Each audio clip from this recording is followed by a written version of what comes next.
Tired of dropping your phone or struggling to prop it up? Meet the Pop Sockets phone grip with expanding kickstand in black, your new must-have accessory. Don't miss out. Grab yours today. Click the link in the video description to shop now on Amazon. Sir Keir Starmer promises to drive down cost of motoring as he makes potholes pledge and vows to ease pressure on bills. PM Sir Keir Starmer has promised Sun readers he will drive down the cost of motoring, starting with a £1.6 billion blitz on Britain's pothole plague. He said it is now extremely hard to be a driver on a modest income and vowed to take on those hammering motorists at every turn. Unveiling his investment plan to fix the country's battered roads and make councils prove the work is done, he said he also wanted to ease pressure at the pumps, in car parks, and on insurance bills. Sir Keir said, "We've got to look at all of these issues.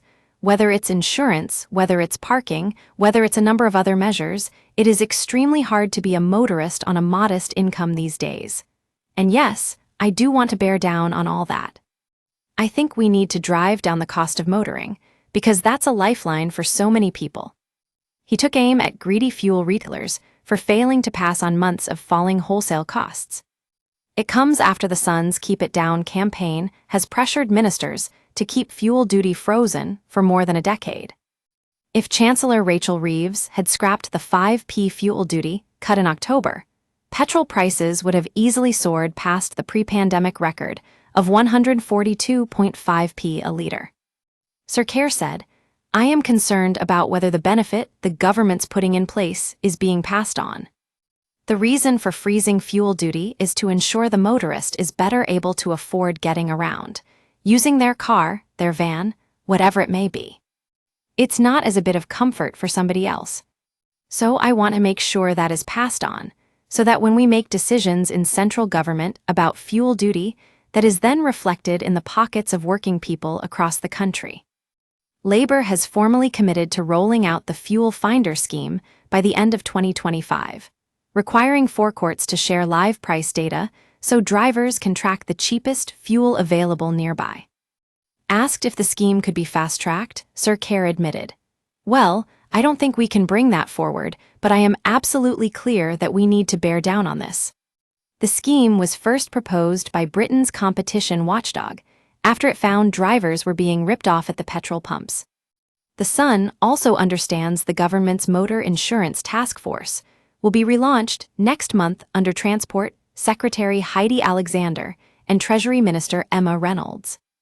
The group will include insurers, brokers, and consumer watchdogs, with a final action plan to help bring down premiums expected by September. The task force was a manifesto pledge, but was delayed after then Transport Secretary Louise Haigh quit over a past conviction. The PM admitted it is tricky to crack down on cowboy parking firms as they operate on private land, but vowed not to sit back. On potholes, Sir Keir said he was delivering on a promise made to Sun readers 8 months ago. Speaking from a Halfords repair shop in Cambridge, he said councils must prove they are actually fixing roads or lose out on funding. Under the new rules, councils must publish detailed reports or risk losing 25% of their share of a 500 million roads pot. The wider road network will also benefit from a separate £4.8 billion investment. Sir Keir said, "What we've done is set aside a record amount of money, allocate it, but importantly, for the first time ever, introduced a delivery mechanism. Councils must now tell us how many potholes they've filled in within the next few months, so we've got a record. Then we can rate them, so we know where they're doing it well and where they're not. Anybody who's a driver will know, if you drive from one area to another, there is a difference in the quality of the roads. We can't go on like that." He added, "This was a commitment I made to Sun readers in opposition. I said that we would do this, and I absolutely understand how frustrating this is." Sir Keir Starmer said he understands the concern over TikTok influencers boasting of landing £30,000 cars through Motability. The Sun has revealed social media users have posted guides on how to game the taxpayer-backed scheme. It is designed to let disabled people use their benefits to lease a motor.